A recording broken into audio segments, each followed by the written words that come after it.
Good afternoon, everybody. My name is Phil Gilchrist. I'm the Executive Director here at the Anton Arts Center, and I'd like to thank you all for joining us today for our public funding of arts and cultural initiatives panel discussion.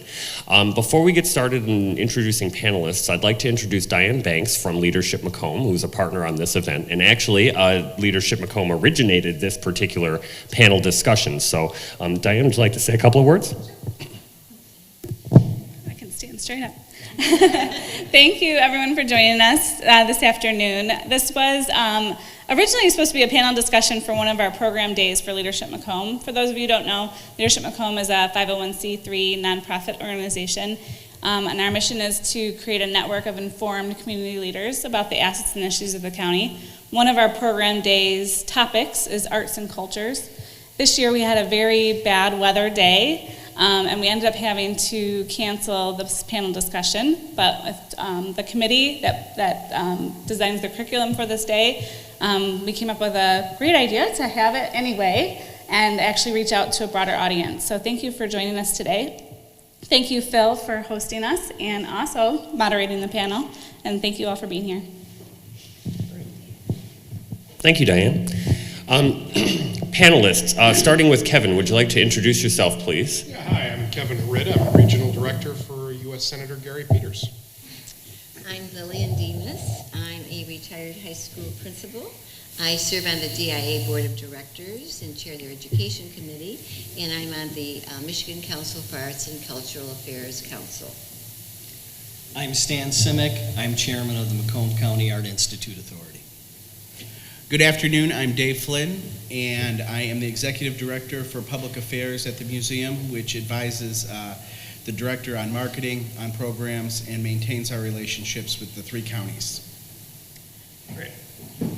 And as I'd mentioned, I don't know how far this will reach, so please excuse me.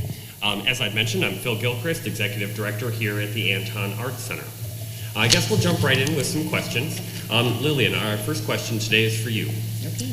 Can you please talk a little bit about how Michigan Council for Arts and Cultural Affairs funding works and how it serves local communities, local artists, and organizations? I'd be delighted to answer that response. I'd like to give a little background first, if I may. Please. It was as a result of Act 48 in 1966 that the charge was given in the state to develop an art council. Okay? And since that time, there's been all sorts of changes. Depending on who the governor was, depending on the economic conditions as in regards to the amount of money, it's a line item that's involved in that. And at one point, I was really surprised as I was looking at the figures as to how much money the council was able to disseminate to a variety of art and cultural experiences, etc. At one time, it was as high as $25 million. And another time, when things really became difficult, it was cut down to $2 million, and it has just started to come back up the last 3-4 years. So at this point, what happens is the council receives approximately $9 million from the state, and then about $700,000 from the National Endowment for the Arts. And that money is used and disseminated among art and cultural organizations and opportunities as a result of grant opportunities. People need to apply for the grants, and there's a wide range of different types of grants. I can tell you how much was requested this year. There were $17 million worth of requests. And we were able to give out 17 million, I think it was 17,700,000. We were able to give out 9,700,000, something around there. And the approaches that we try to service throughout the state, so that there's money going to the Upper Peninsula, to all the various counties, etc. And artists can apply for them. Educational entities can, and there's a whole list of capital projects, artists in residence. Phil works with the mini grants Phil does some of the training for those who want to apply for some of the mini grants. And we see a real need for it, and some of the things that are done across the state are just phenomenal. Thank you, Lillian. The program that you mentioned, the mini grant program, the Anton Art Center is the regional regranting agency for Macomb and Oakland counties. We receive an allocation of funding each year from MCACA. This year it was $44,000, which we then are able to turn around to organizations and individuals within Macomb and Oakland counties. Those grants, that grant program statewide, I seem to recall last year it was able to provide funding to 83 out of 87 counties in the state of Michigan. So that program in particular is one of the most widespread grant opportunities that the state is able to offer to arts and cultural organizations and initiatives within the state. So thank you for mentioning that one, Lillian. Can you maybe expound a little more, if you can, on how the National Endowment for the Arts supports local communities? Well, they give the money. That's basically it. I mean, to be perfectly honest, it's added to the pool. And of course, we're always worried about cuts and what was going to happen this year. And fortunately, things have stayed the same. What we would like is to be supported even further in view of what's happening in the educational field in particular. I mean, there are a lot of areas, but we all know what's happening in education, the cutbacks in education, the per student allocation that has been not what it needs to be. So many schools now are not able to provide the art classes, those enrichment classes that are just so very important. I'm presently working in East Point schools at an elementary and a middle school, and those children long for the kind of equipment, the art supplies, those experiences that are so important to critical thinking, etc. So I would say it's primarily, it's a money issue, as we all know. All right. Can you, let's see here, are you able to maybe give some examples of projects or organizations that have received some of this funding? You were very well prepared. Yeah, there we go. Okay. Now, first, do you want me to talk? Share some of your favorites. How's that? Well, I always love things that have to do with the kids, you know. So I love all the bus excursions. I love the artists in residence, of course. When you're able to bring an artist into a school, and that person comes in and does art classes, dance groups coming in, visitations to various areas are fantastic. But I mean, the range is really extensive. For example, since I sit on the DIA Board of Directors, and the DIA applies for grants all the time, you know, each year. I know that one of the grants that was given had to do with the security relative to the pictures, enhancing the security relative to that. There's just a multitude of things, and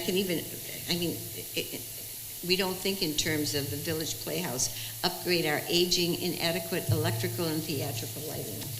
I mean, it's like the City of Marquette's Arts and Culture Center is requesting funding for new seating at the city's historical band shell.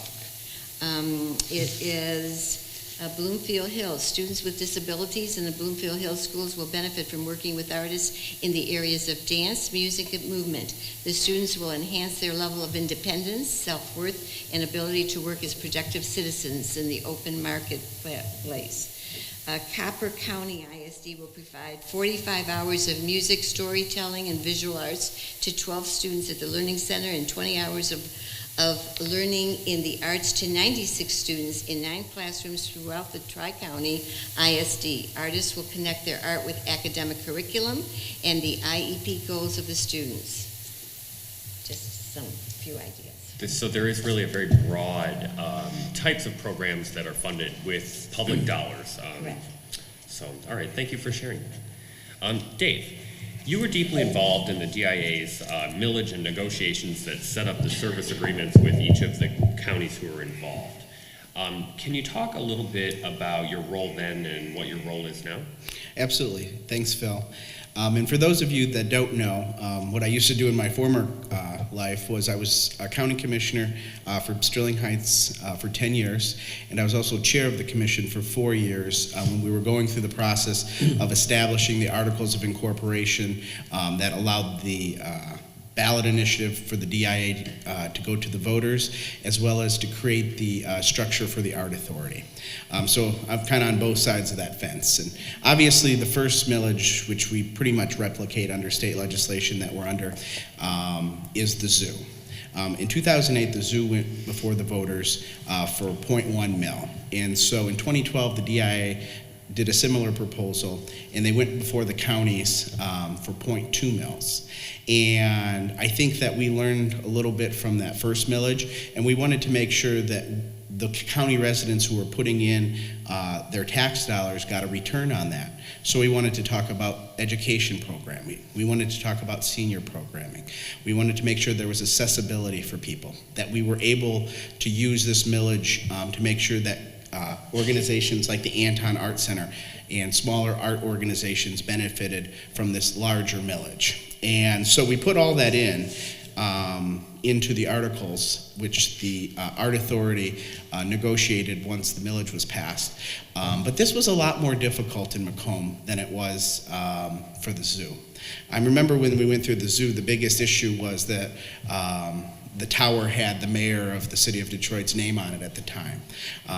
And when the DIA approached the county, we needed to make sure we had enough votes that we were part of this region in Macomb and Oakland and Wayne County, and that we also participated in funding our regional assets.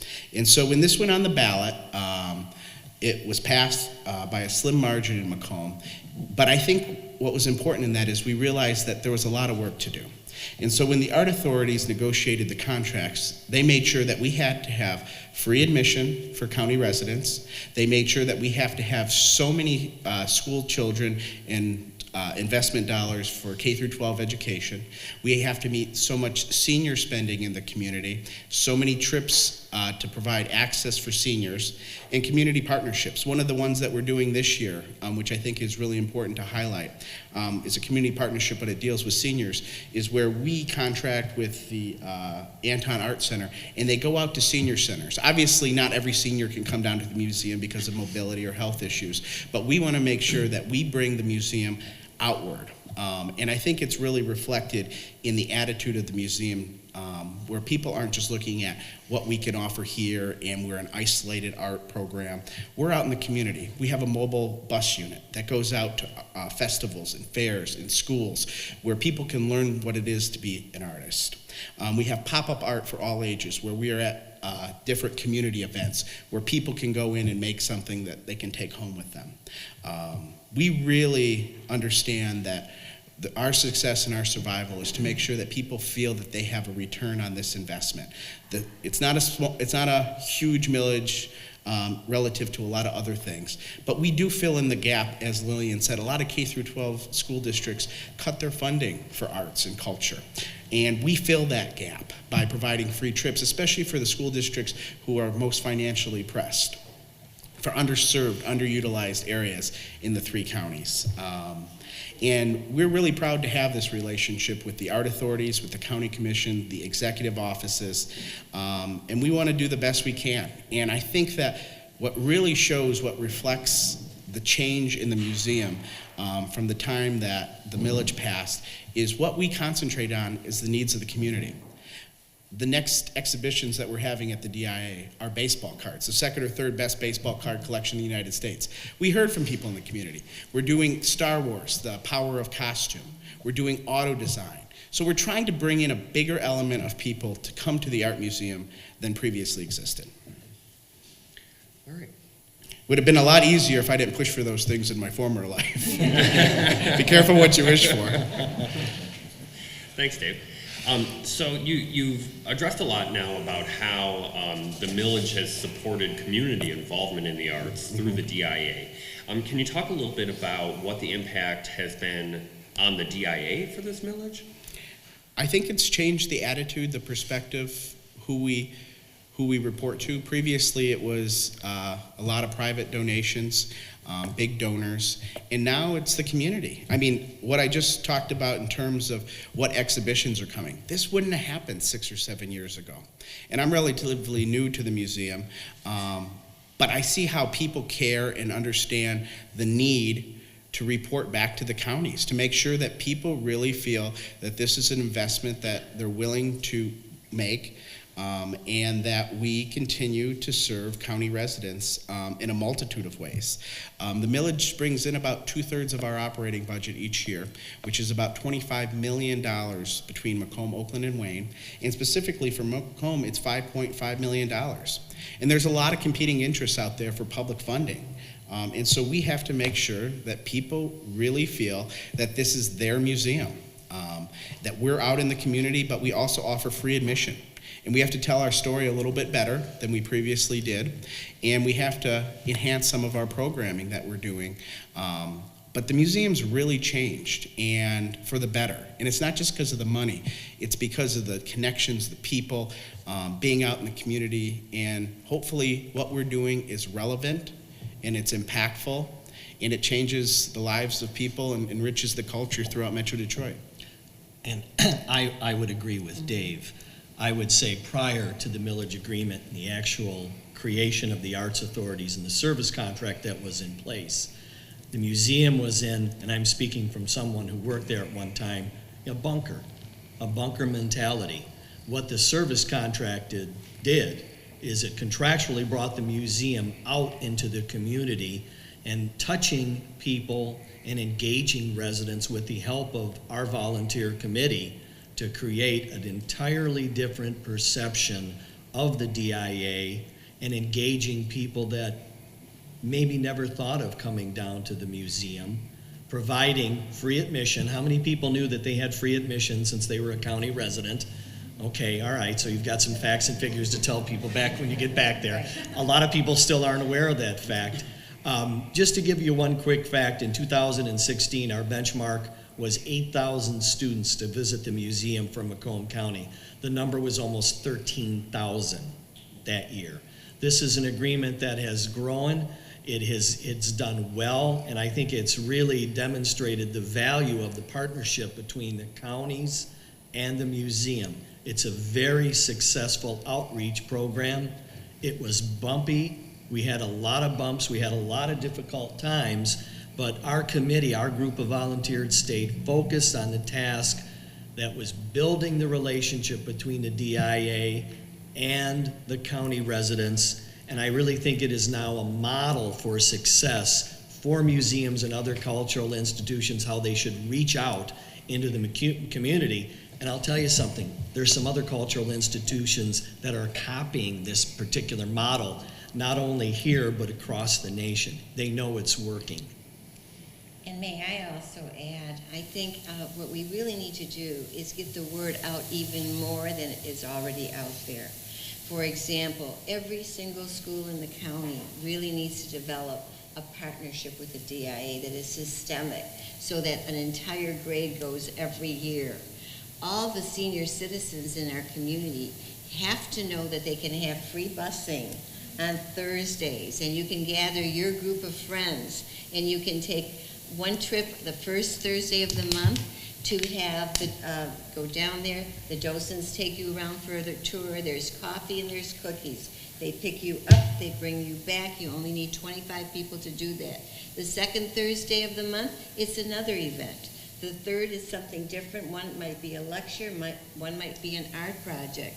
They've just put in place Family Saturdays, which means a group of people from a particular area could decide to bring grandma, grandpa, the kids, aunts and uncles, and what they have to do is be picked up at a school. So contacting a local school and saying, can you arrange for us to go down on Saturday? For a lot of our families, they live far out. The trip is not that easy of a trip to them. If you're coming from Armada or Romeo or Richmond, these are wonderful opportunities, and we just want to make sure that everyone is aware of them. And I also want to point out the Arts Authority has 7 members that are appointed by a combination of the Board of Commissioners and the County Executive. We also are provided with 2 positions, 2 board members that represent the county that sit on the DIA board and have full voting rights and can participate in some of the subcommittees. Don Ritzenheim and Lellian was here. Our Arts Authority went through a very public process. We invited the public to submit an application for those 2 positions, and we found Lellian and Don. Primarily, our function is oversight to make sure that the service contract is fulfilled by the DIA. But this is the 6th year of the agreement, and over time it has evolved where we become great advocates and partners in building these relationships with the DIA, schools, senior groups, cultural groups, whoever we can find that we really want to get involved in the whole experience of the museum, and it's worked well. All right, thank you. I do want to recognize that our panel today is heavily representative of the Detroit Institute of Arts, and I don't want to disparage that whatsoever. I'm a big fan myself, and the Anton Art Center has benefited, and our audiences have benefited from engagement with the DIA almost directly as a result of the millage itself. I do want to take a moment, though, and give Kevin an opportunity to chime in here as well. Kevin, can you please talk a little bit about Senator Peters' position with regard to the arts? Absolutely. So Senator Peters, before he served in the United States Congress and on the U.S. Senate, served as a state senator in Michigan from 1994 to 2002. And when he was in the state Senate, he was a member of the Senate Arts Caucus, going back to basically to the beginning of his elected time in elected office and public office. So it's been a focus of his for a long time. The thing you find when you get to Washington, though, is that you kind of spend most of your time working on whatever's in your committee, and you don't get to, especially junior members, and Senator Peters hasn't been there for that long, don't get to pick all their committees. And Senator Peters ends up being on Armed Services, Homeland Security, Commerce, Science, and Tech. And as a result of that, he's not on any of the kind of direct arts-related committees. However, as a representative, as a senator, he has a voice in appropriations, he has a voice in budget in the same way as any other member does. And it's a high focus of his. And the other thing I would say, too, is, when we think about arts, we should not think narrowly about it. We're talking about the interplay with the schools. We're talking about, there's some little notes that I put together here, but we talk about the interplay with senior citizens. Michigan is an aging state, and it's a state that's older than the national average. When we think about quality of life, we're thinking about arts and culture. When we think about education, as we project out into the future, 10 to 15 years, we have to be thinking about what does that future hold for us. Right now we're kind of at the leading edge of a new technological revolution with artificial intelligence, autonomy, robotics. We are on the cusp of a new economy, and right now most of your forward-thinking leaders in the world will tell you that creativity is what has both set the United States apart in terms of our ability to create new innovative products and ideas, and also that creativity is what is going to set us apart from things that otherwise computers and machines will be able to do. They can compute far faster than humans, and that will continue to progress as a factor in society. And so when we think about that, we have to think about planning for the future. When we're planning for the future, your budget ends up being an expression of your priorities. Now, we were unfortunately presented with a series of budget priorities from the president, which included just a variety of cuts directly to the arts and cultural scene. The president proposed 88% cut to the Corporation for National and Community Service, 94% cuts to the Corporation for Public Broadcasting. That one got me particularly hot. A 90% cut to the Institute of Museum and Library Sciences, 80% cut to the National Endowment for the Arts, and a 72% cut to the National Endowment for the Humanities. Now, when we think about what the impact of those cuts would be, they'd be catastrophic, and basically the opposite of the priority that we probably need to have moving forward in the future. Now, when we think about those, now Lellian sort of pointed out in her comments that funding has been largely unimpeded, and that's because the government's been running under continuing resolutions basically for the entire last year and a half or so. in a lot of ways, running under continuing resolutions is a bad thing, and I'd actually say probably from the perspective of arts right now, in the environment that we're in, the continuing resolutions have ended up being kind of a hold harmless sort of situation for the arts. Unfortunately, what we need to be thinking about is growth and progress, but that's not the environment that we're in currently. When we think about all those programs, of course, as the senator has done in Washington, he's signed appropriations letters and expressed to departments across all of these his support for adequate and strong funding for all of these different departments. That's sort of his ability as a senator. But beyond that, advocating for these things is really important for our future.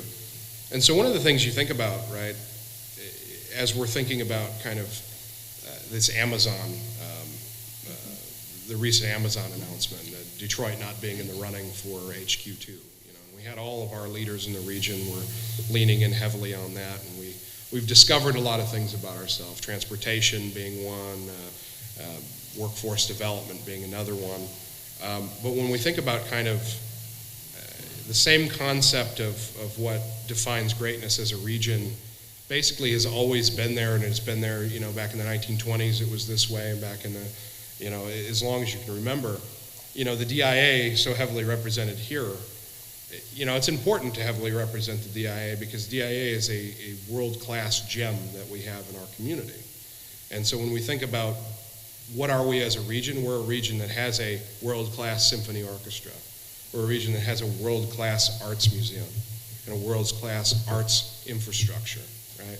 And if we don't have those things, we fall further and further behind in what is increasingly a global economy where regions matter more than local entities. So as we're thinking about ourselves as a region, Macomb, Oakland, Wayne, sometimes Washtenaw, sometimes St. Clair, we have to think of ourselves in terms of a collective unit working together. And that's why I think the efforts that Dave was describing were so important in the sense of binding us together as a region, because that's the way the rest of the world is functioning, and we better get on that train, and we better get on that train quick, or we're going to get left behind. So I guess that's kind of the way I'd like to start my comments here. Thanks, Bill. Now, Kevin, maybe you can confirm this for me.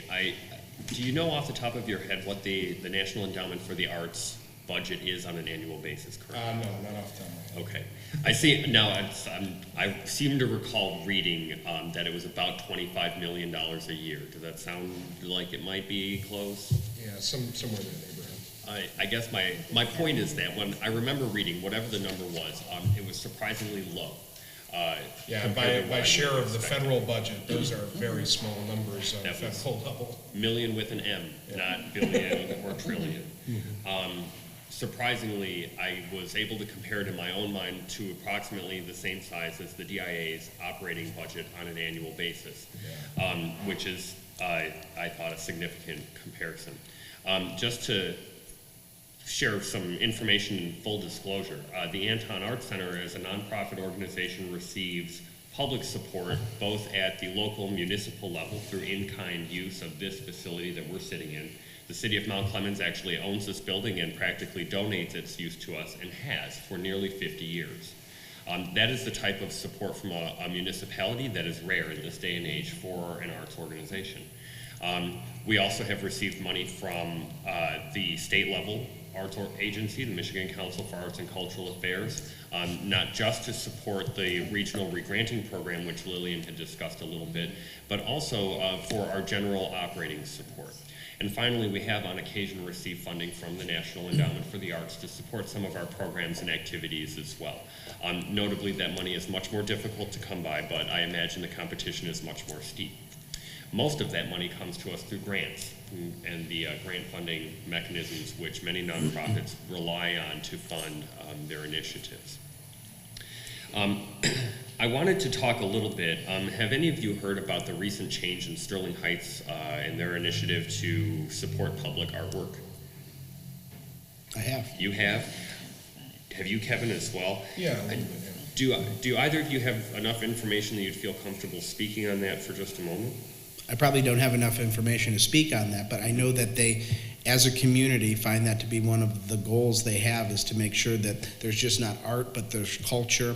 And they just passed a Parks and Recreation millage that's going to include a farmer's market, a community center, and they want to be more visibly into the arts, into sculptures, into enhancing the quality of life within the city.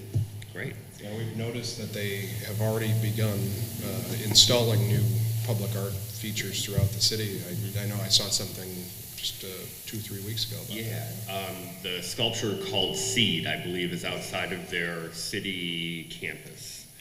That was by, that sculpture actually is by the Nordine brothers of the Detroit Design Center, who are Sterling Heights natives. So I thought that was an appropriate selection. There are very few municipalities or localities who have that kind of support or are willing to give that kind of support right now. The only other one, aside from our own support from the city of Mount Clemens, that I can think of is that in the city of Lansing or East Lansing, I'm not sure which off the top of my head, but somebody, one of them has a percent for the arts ordinance where they require that a specific percentage of the budget for new construction in that city be dedicated to public artwork. So that is, again, something that I would, of course, support and commend. Can somebody give me a time check, please? I can't see my watch here. 4:39. Thank you, Steve.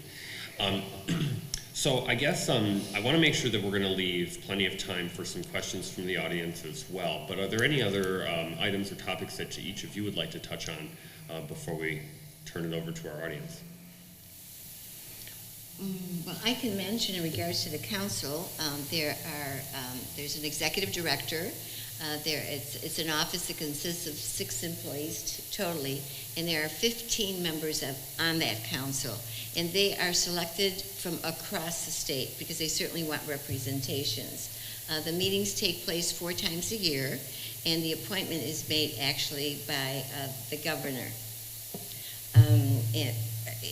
It's an interesting group of people that come together, of course, and it's always interesting from the standpoint that whenever the meetings are held, they are held in different locations of the state, and as a result, we're often able to visit and see a particular art exhibit and a particular event that's taking place. I would, if I may, I would like to mention that Lellian is from Macomb County herself. And prior to Lillian's appointment on the Michigan Council for Arts and Cultural Affairs, our county did not have representation on that public body. So Lellian, I'm very thankful that you were chosen to represent our interests. But I'm so disappointed. I mean, to be honest with you, Macomb County, we do not get the applicants. We don't have people applying for grants in Macomb County the way they do from other counties. I see, relative to a lot of different things, relative to the cultural component, I truly wish that our citizens from Macomb County, our artists, our nonprofits, our various organizations, cultural, art, etc., would really undertake the efforts to fill out those grants, because there are wonderful contacts. It's all done online. You can talk to the individuals, you can have people help you proofread these things, etc. And so often I feel, in spite of my efforts on many occasions to speak to people individually and say, please do this, that willingness to really, and maybe it's just that people feel, gosh, there's no point in trying it, I know we can't get it. And I think that it's really a mistaken point of view. Yes. Well, I'm the Secretary Treasurer for Starkweather Art Center in Millville, Michigan. Yes. And Demas $16,000 last year. I know. Capital grant. I know. That allowed us to redo our frontage, our 1865 building that's fallen apart. Yes. It's done beautifully by building restored. We're really thankful. And it was a wonderful thing that you went for that grant. Thank you for joining us today, Grace. I'd also like to thank William Wood from the Macomb Center for Performing Arts for joining us here. There are very few actual, what I will call bona fide arts organizations in Macomb County. That is not to say that only arts organizations are eligible for Right. funds from the Council for Arts and Cultural Right. Affairs, though. What are some other organizations that aren't specifically arts-based that, They can be cultural organizations. There's all sorts of cultural organizations. There's individual groups.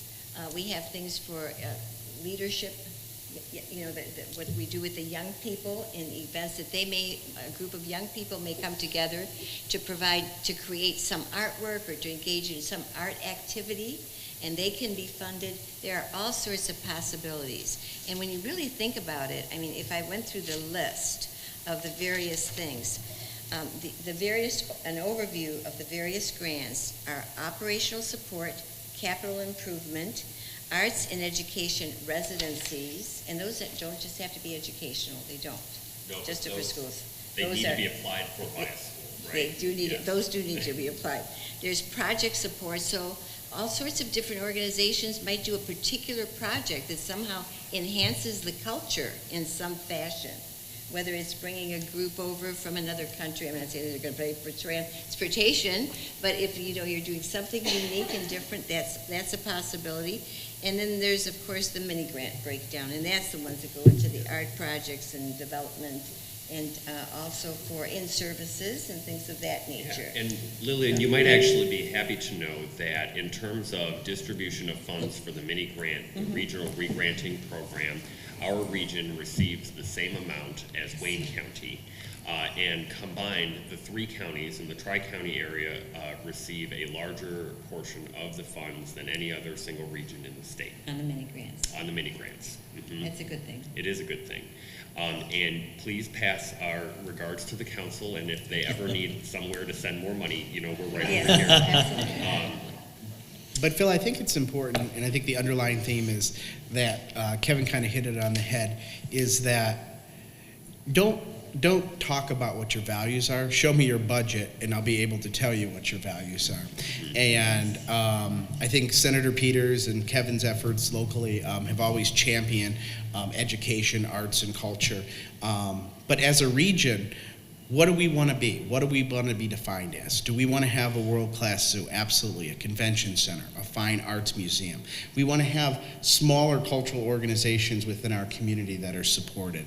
And this has a real impact on people's lives. And Kevin and I do this, and we make a living on this, but the volunteers at your organization, what Stan does and what Lellian does for the Arts Authority and for the DIA Board of Directors, I mean, that's what makes and fuels this thing. At the cultural institution at the DIA, we have what equates to $1.6 million of volunteer hours at just $12 an hour. I mean, that makes organizations function large and small. And I think we should be very proud of that.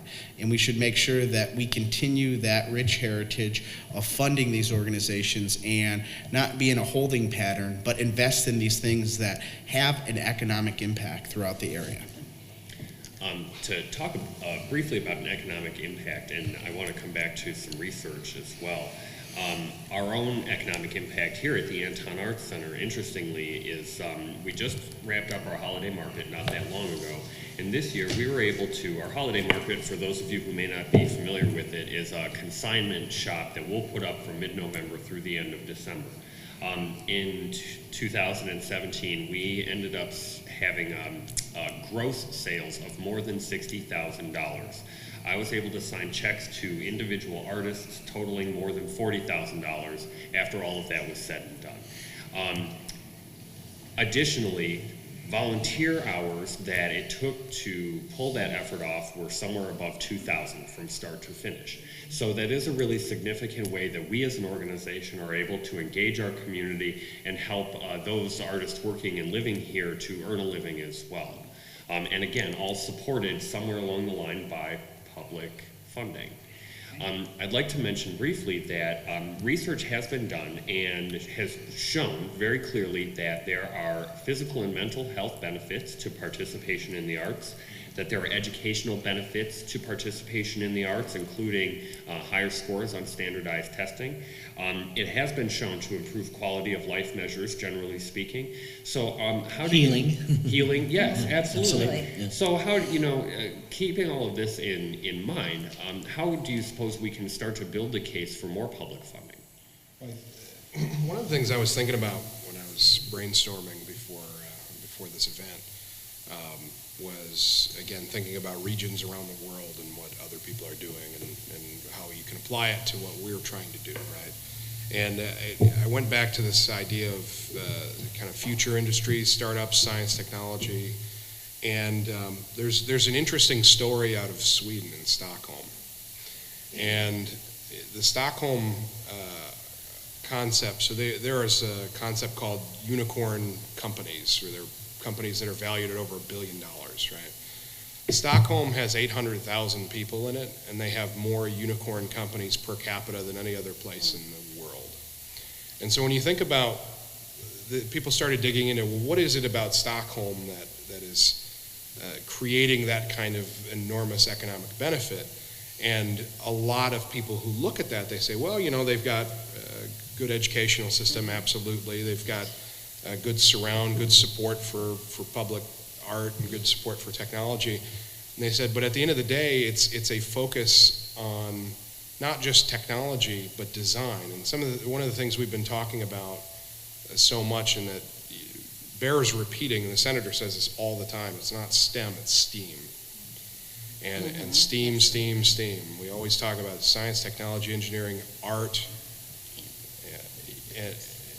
and mathematics. And I think that stories like that coming out of places like Stockholm, I think underscore that point. They had a history of places like IKEA and H&M, design coming out of Stockholm and to the world. We have a history too in Michigan of designing great things. We design some of the coolest cars in the world and send them to everybody, and they love it. And it's cultural around the world. They drive American cars in China because we design cars that are cool and interesting and high quality, right? And I think for us to think about how we're going to command the future, you can't deny the value that arts and culture bring to our ability to command the future. It was just something I was thinking about as I was coming in here, which is, and then another thing I was thinking about too, and this just tugs at the heartstrings a little. I got a 4.5-year-old son. And when I think about some of the best memories we've had with each other over the last couple of years, one comes to mind. We went out to Cranbrook, to the Science Center, and just to see him light up when he sees the art and the cultural presentations and all that kind of, it's so important. We have to provide those experiences, those diverse experiences, to kids all across the state of Michigan. I think that's the way we're going to really be competitive. We can't just focus on narrowly on one thing, because if it comes to just mass producing things, the Chinese are really good at that, right? And there's a lot more Chinese by population.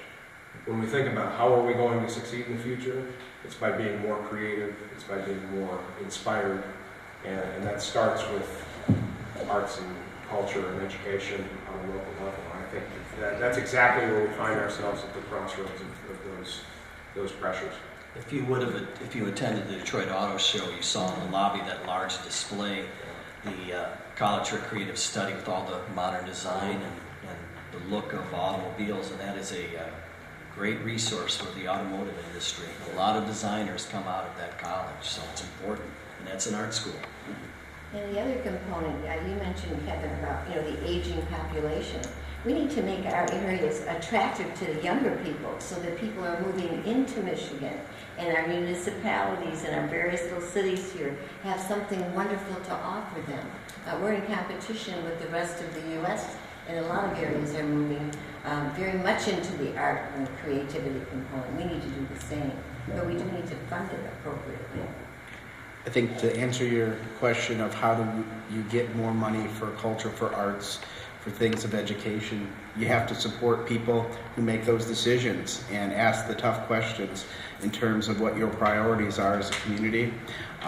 If it wasn't for the support of the 3 counties, the leadership of the commission, the executive offices, the art authorities, this wouldn't have happened.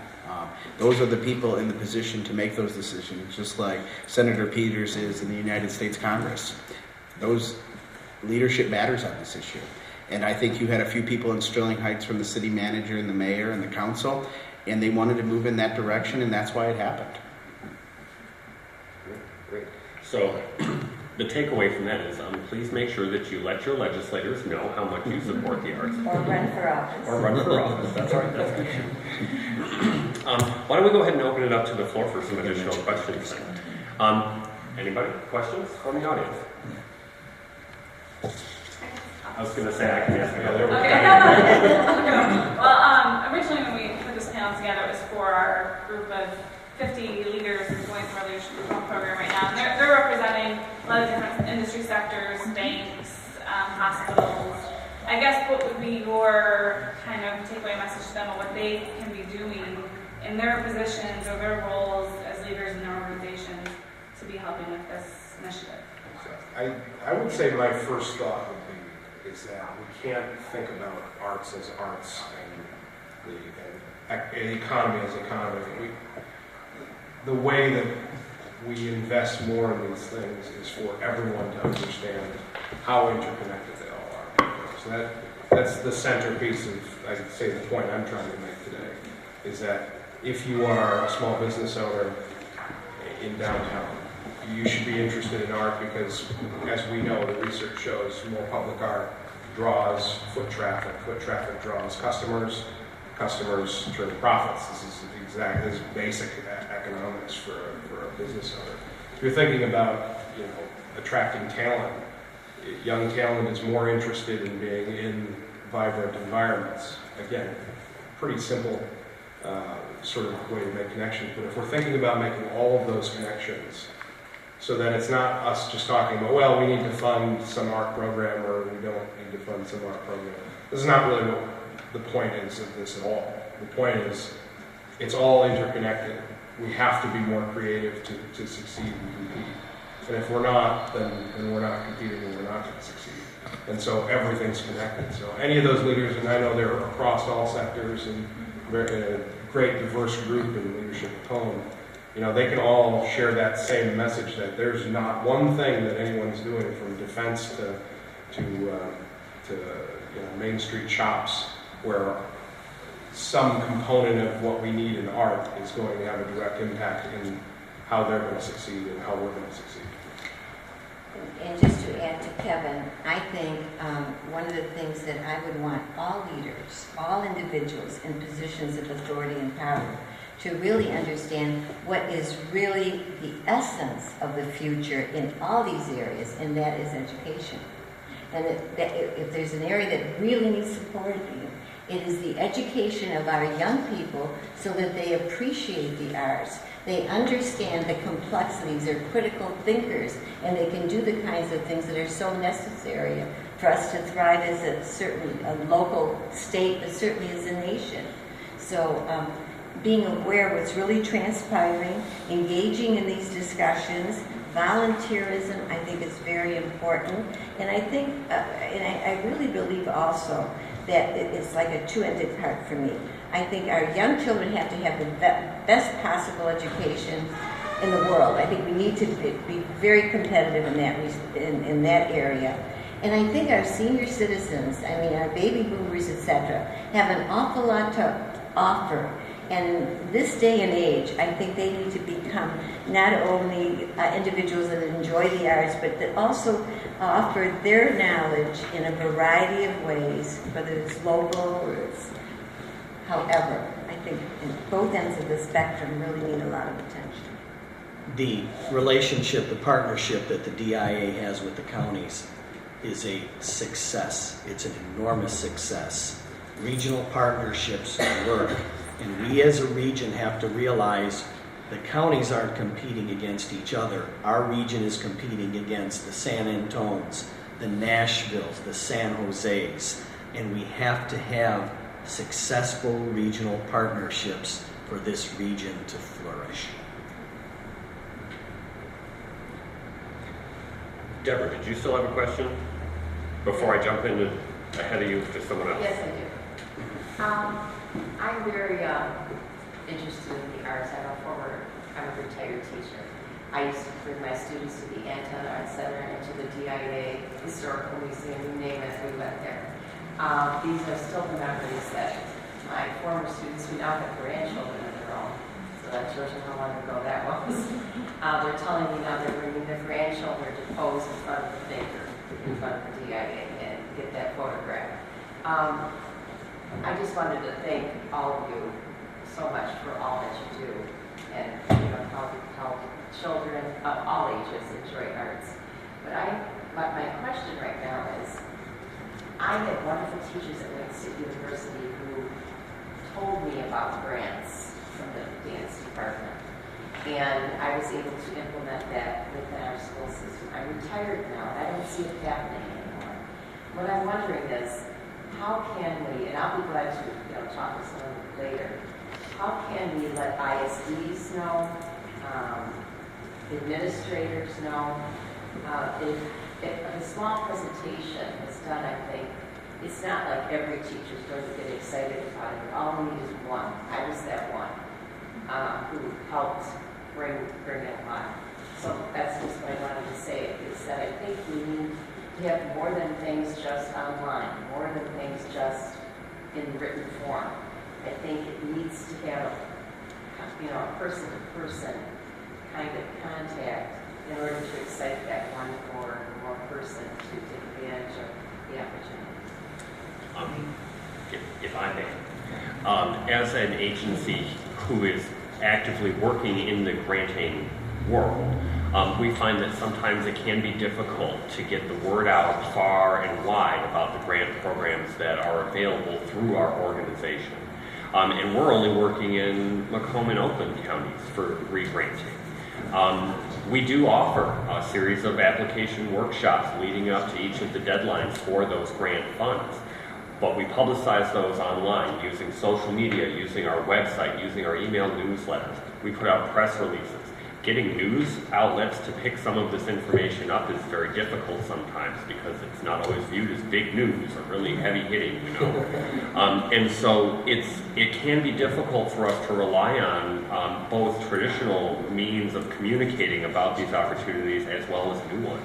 Especially now with things like Facebook's algorithms changing from what will show up in your news feed, it's hard for us to combat some of that to ensure that the information we're trying to make available is really as available as we need it to be.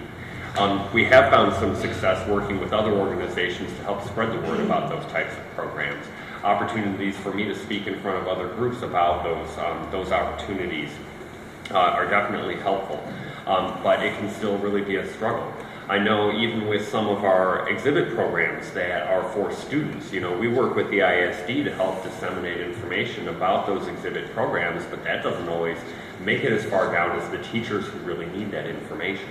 And so it's sort of like trying to hit a moving target in a lot of ways.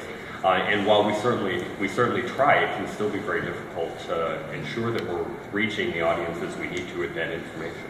Occasionally that does cause some serious issues in terms of not receiving enough applications for the grant funding that's available. We fortunately don't run into that very often. It's not an ideal for us as a re-granting organization to not have enough applications, but it's something that we struggle with very frequently. I almost want to apply for a grant to let people know about grants. I'm going to look out for that funding, and when I find it, I'm going to let you know. Did anybody want to add anything to that before I move along here? All right, I'll come right back to you. Woody or Steve, I think each of you had a question as well. When I go to some of the major performing arts venues, and I'm thinking of the Michigan Opera Theater and the BSO, they advertise quite prominently and solicit applause for their major corporate sponsors. We talked about public funding and county funding, which is really citizen funding for the arts. How does Michigan and Southeast Michigan in particular stack up in terms of corporate support for the arts? It depends on the economy. If people are selling cars, if cars are being purchased, it's up. But corporate support, I teach a course at Wayne State in nonprofit communications. And I think what people are amazed at is when I present the pie chart and show them that about 80% of philanthropy in the United States comes from individuals. About 8% comes from estate gifts, people that have included a nonprofit in their will. About another 7 or 8% will come from public and private foundations. And the smallest piece of the pie is from corporate. It's very tiny. It's very small. It gets a lot of publicity. It gets a lot of play.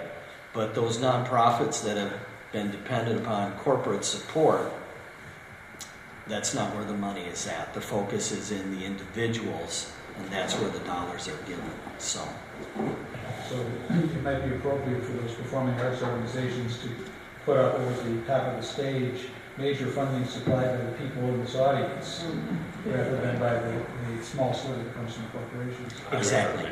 Like every PBS show you've ever watched in your entire life. Right, exactly.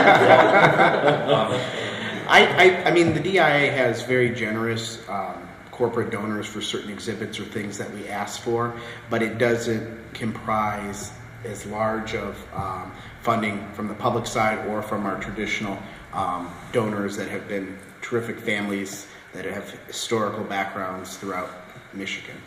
I think it's a good point to make that, you know, a lot of this is coming from the public, and there is some corporate responsibility too.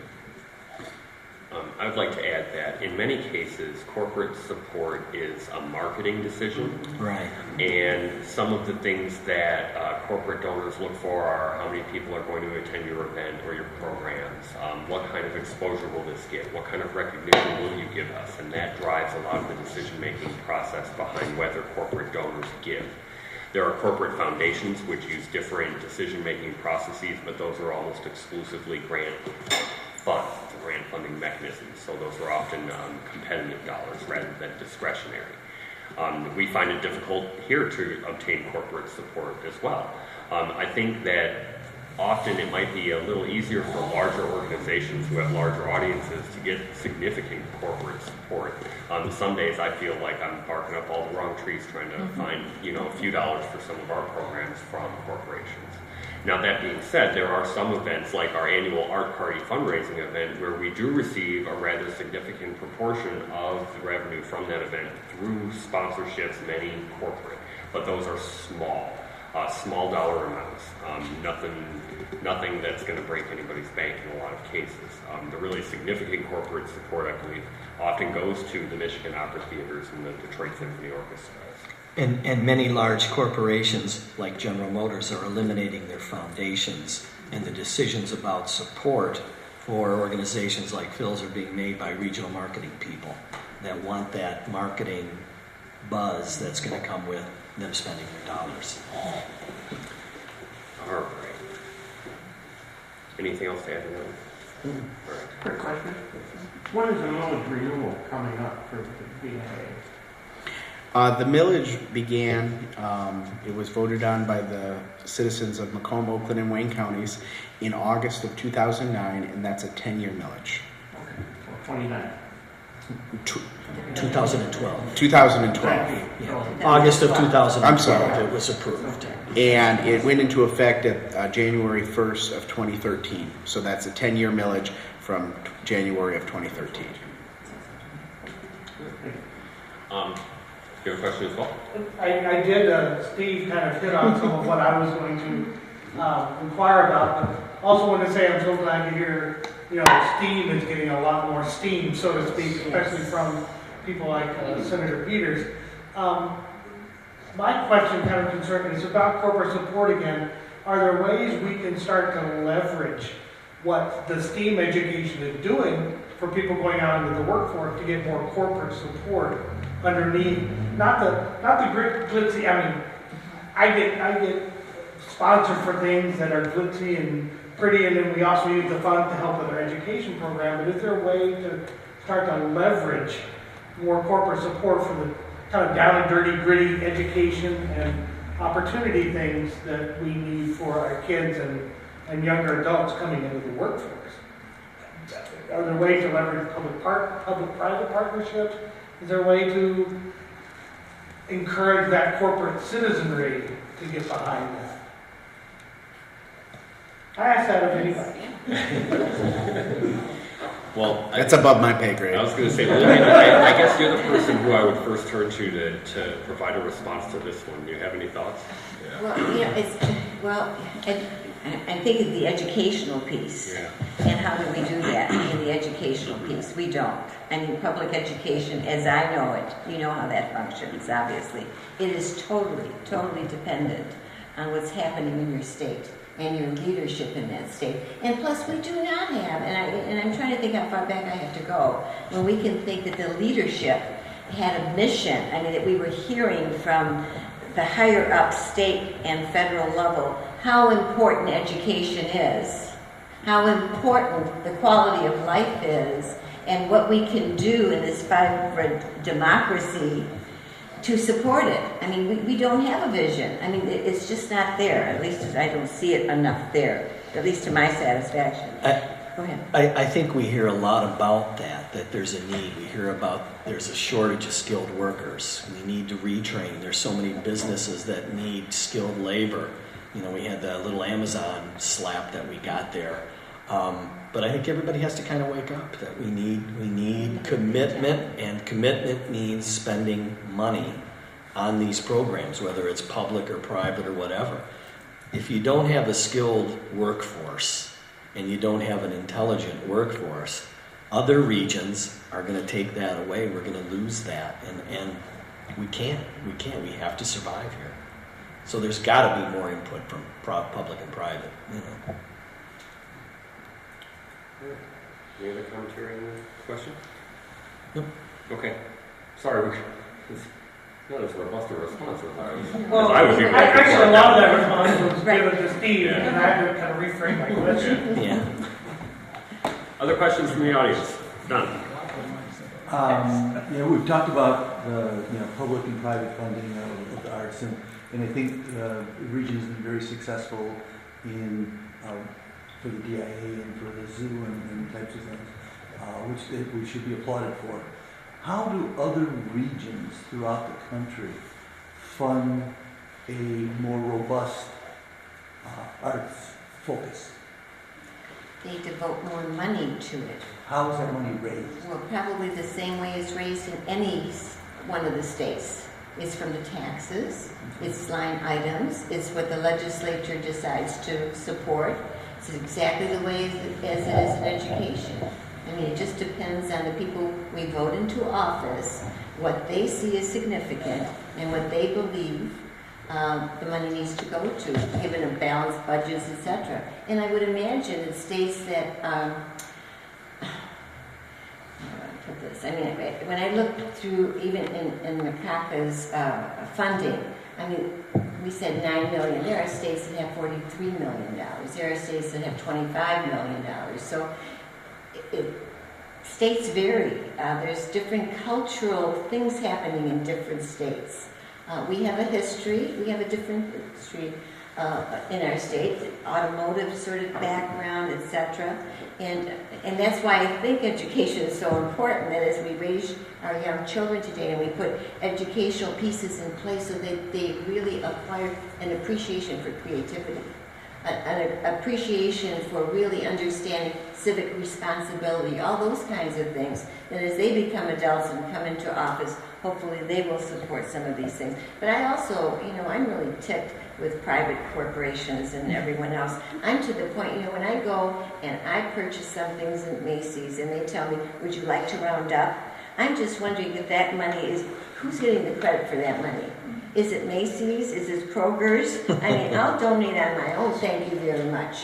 Do you know what I mean? You're collecting from the citizens to support those causes. Cleveland has a regional art tax. The county there has a sin tax. And that there are dollars that go to generate for the symphony. There's a group of nonprofits, and I believe it's a cigarette tax. I don't know if it's still in place. It was a couple of years ago, but there is some sort of a mechanism of regional funding that goes on.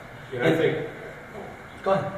I think when we think about funding, at least from the federal perspective, is that, every grant program is competing with every other state and every other locality in the entire country. And often in Michigan, we've talked about like roads and bridges and that sort of thing. The states that can match funds for grants get more money. The states that have more well-funded authorities get even more money. So Illinois and New York and California get more money for transportation because they put more money into matching for transportation. And so that's why I think the first point that Dave and I were making, it goes right back to budget priority on the local and state level. If there's more money locally to match, more money to support, more money to run. A lot of the federal programming tends to want to be a catalyst or a temporary. They don't want to kind of fund long-term operations for a local entity. Right? Often they don't want to do that. What they want to do is they want to sort of catalyze some activity. Hey, here's first 2 years of funding for X projects. You take it from there, that sort of thing. And so that just comes back to budget priority at the end of the day. But I guess to get to the core of that, localities that spend more get more from higher levels. It really is pretty straightforward, at least as far as we're aware. And Don, just one more point to that, also the corporations. Toledo Museum of Art, at one time there were 5 Fortune 500 companies headquartered in Toledo. The families that own those corporations took care of the Toledo Museum. They have a very large endowment. Same thing also happened in Cleveland too, that those endowments of those museums are enormous, and a lot of it dealt with historical corporate support that went on for maybe over 100 years. So there was that large contribution from corporations earlier in the history of this country. And that was different than how Detroit funded a lot of their institutions. You had wealthy industrialist families who would pick up the shortage at the end of the year rather than endow it like Toledo Museum did. Right. And I think the Toledo Museum has a bigger endowment than some of the bigger museums in Metro Detroit. It's very large, yes. I'm sorry, Michelle, 1 second. Question from the back that I apologize, I forgot. That's okay. Mine kind of goes back to the grant thing. I had no idea these grants existed. So when you mentioned that, my eyes kind of lit up. I was going at a special needs school.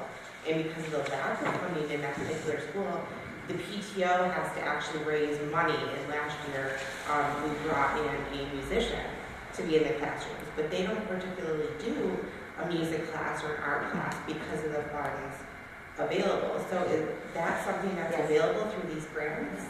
It is available through these grants. And what you may do is go online to the Michigan Council for Arts and Cultural Affairs, and you can find out about the grants, the applications on the grants.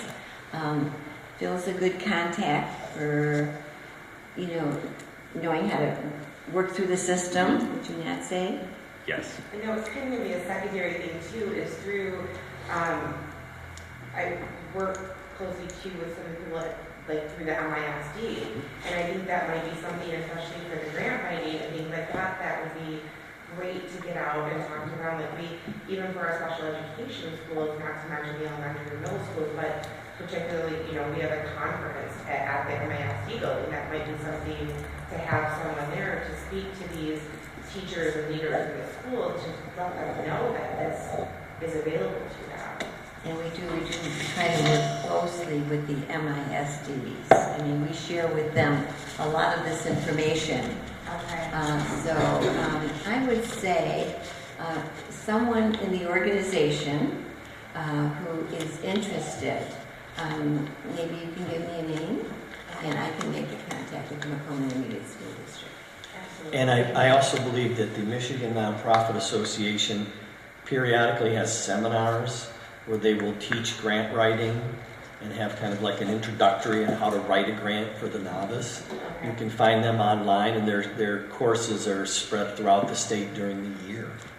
Okay, and that's great information to have too, because some of the the teachers or staff may be intimidated by that, not knowing what is supposed to be put into a plan, how it's supposed to be worded, and it's something that could really help some of these schools. Yeah. So thank you. No problem. And feel free to reach out to us if you have any questions about the regional regranting program specifically. Okay. It's easy to see how somebody could be intimidated if you've ever looked at a state or federal level grant application. Michelle, I think you had a next question. I think Macomb County is a really puzzling place because if you think about other big cities and art cities like Grand Rapids and even Kalamazoo, that is, you know, a burgeoning art scene, Ann Arbor.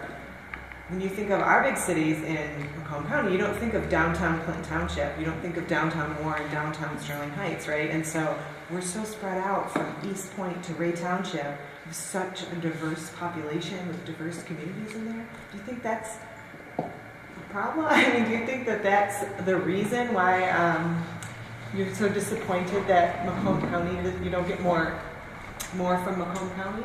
I don't know. That may be part of the reason. Part of the reason. It certainly might be that people in city, local government, municipalities not being front runners in that area. I don't know that I could answer specifically, you know. I have a thought. Okay. I know I'm not a panelist, but let me just step in occasionally.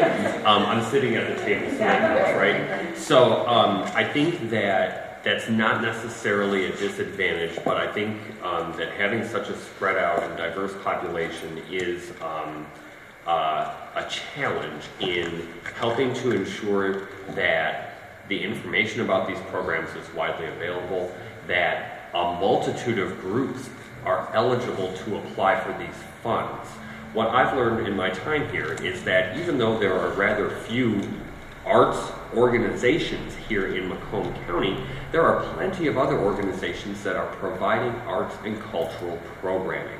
Much of it is cities, municipalities, and local governments, but also schools.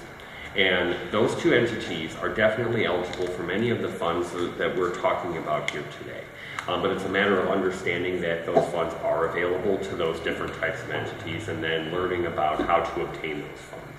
I will say that in Macomb County, the arts ecosystem or the arts infrastructure is not as robust as it is in some of our neighboring counties.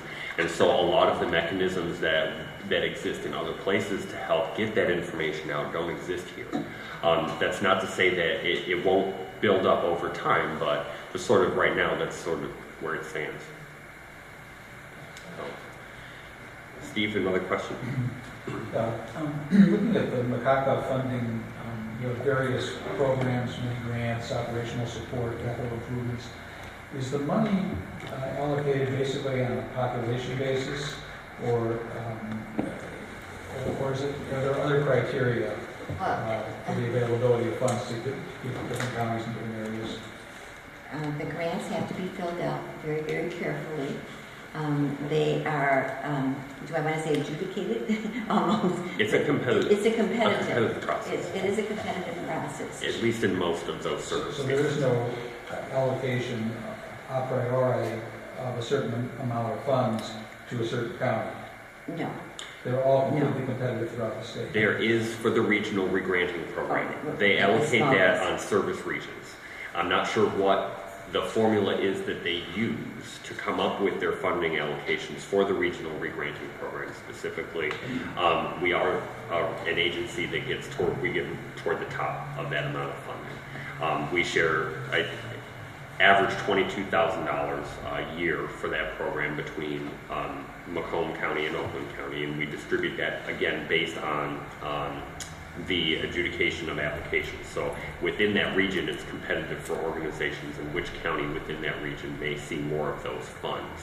Wayne County is the exception, I think. They may be the only single county region in the entire state, and they get a solid $44,000 a year, if I'm not mistaken. But the regionals are a small portion of the overall funding. The regionals, for example, this year, the total award of the $9 million was $506,000.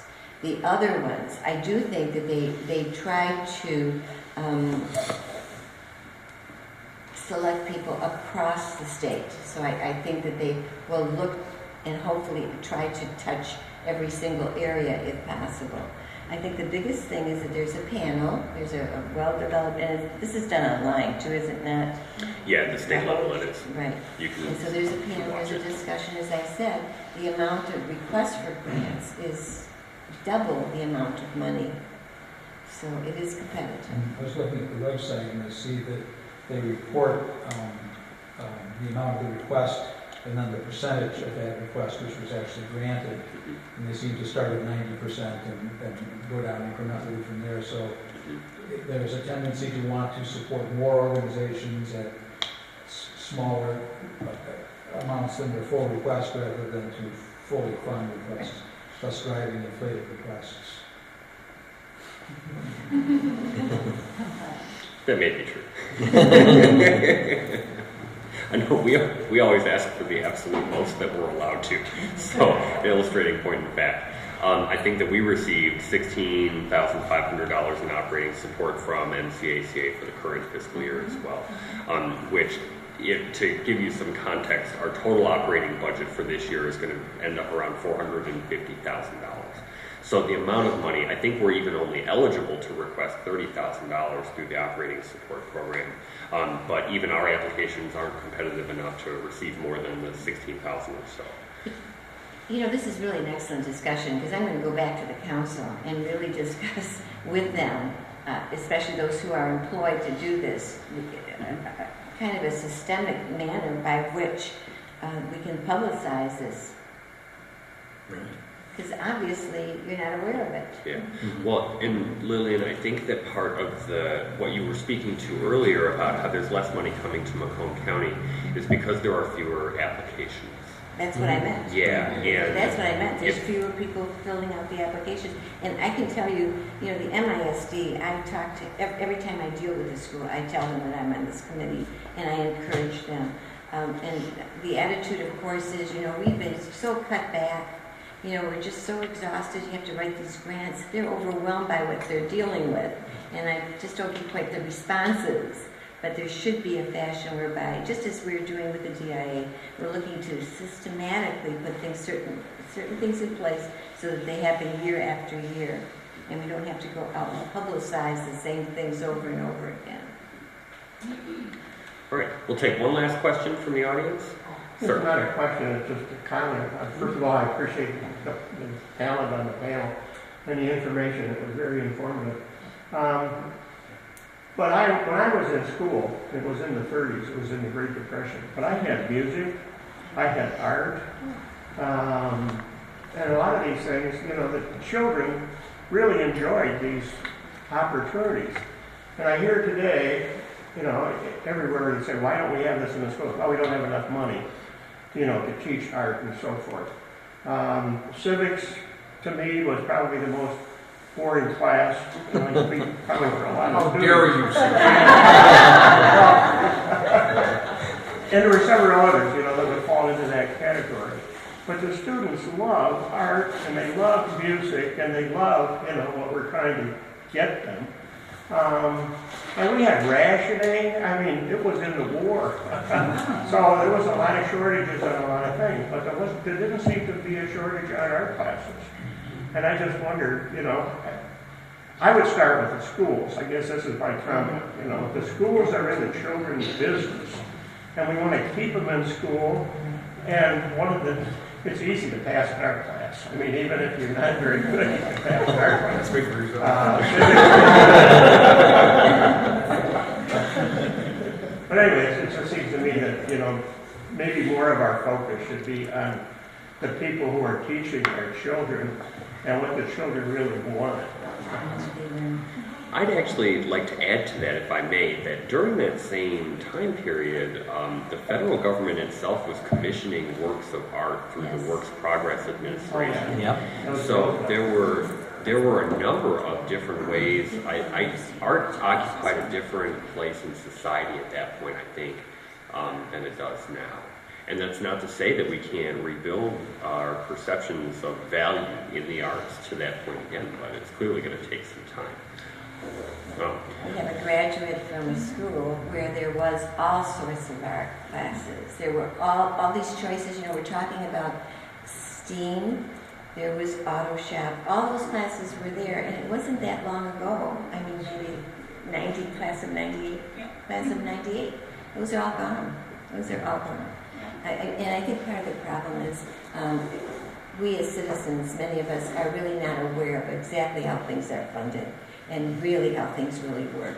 We count on what we read in the newspaper, and many of us just don't know what's happening kind of behind the scenes, unfortunately.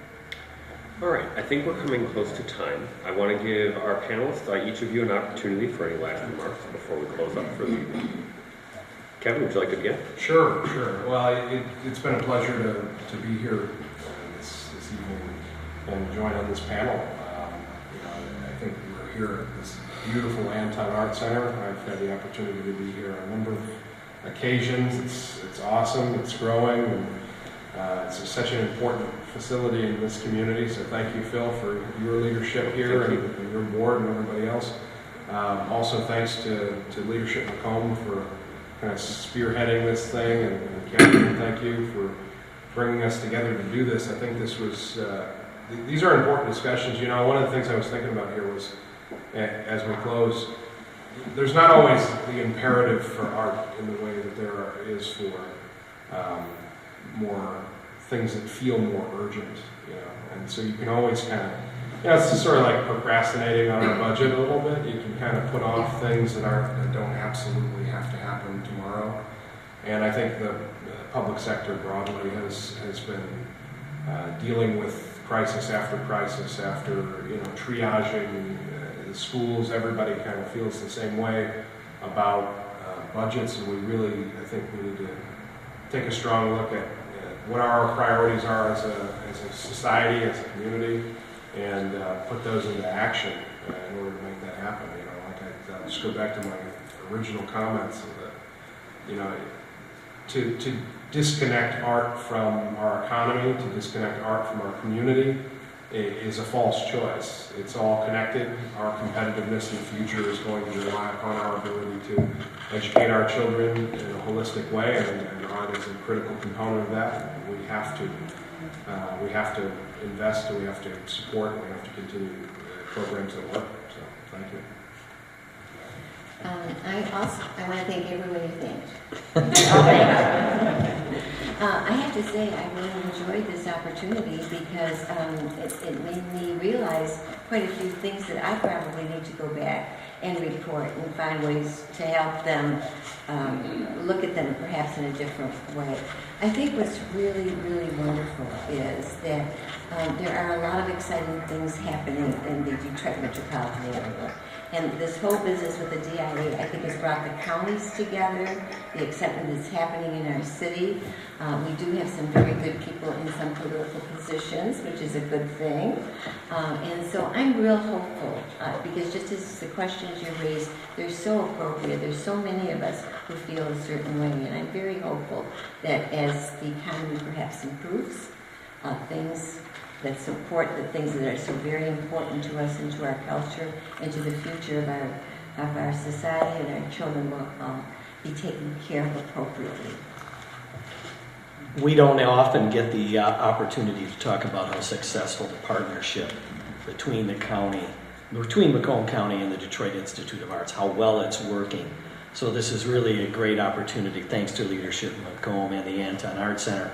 And I also want to point out that a person in this room that played really a large role in that success is Catherine Diamond.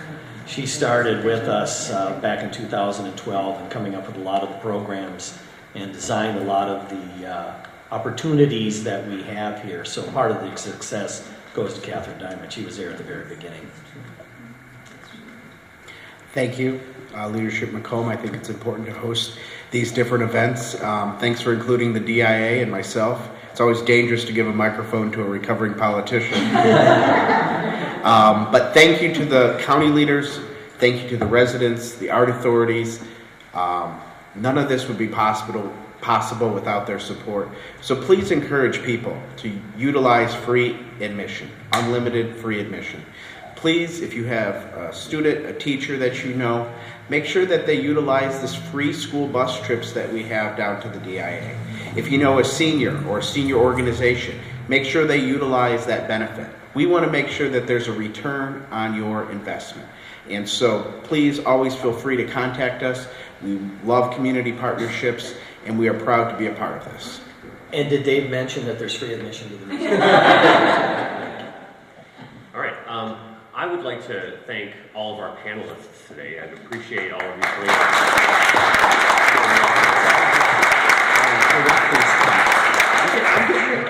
I got your note you passed over, Stan. Thank you. I do want to take just a moment as well and invite you all to join us for a couple of other upcoming programs we have here at the Anton Arts Center.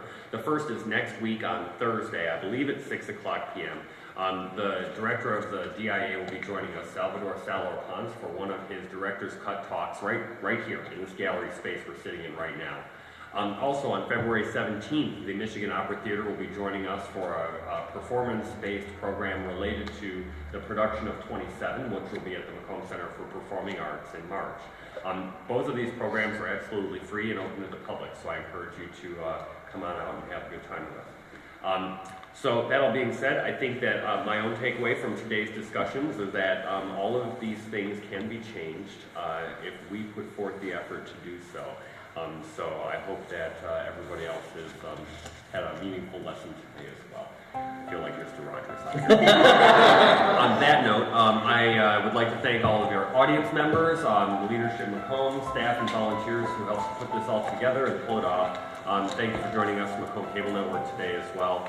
And thank you to the Mount Clemens Rotary, who will be hosting a mixer across the street at O'Halloran's beginning at 5:30, which is, I think, right about now. Or am I keeping you all too late? Thank you again for coming today.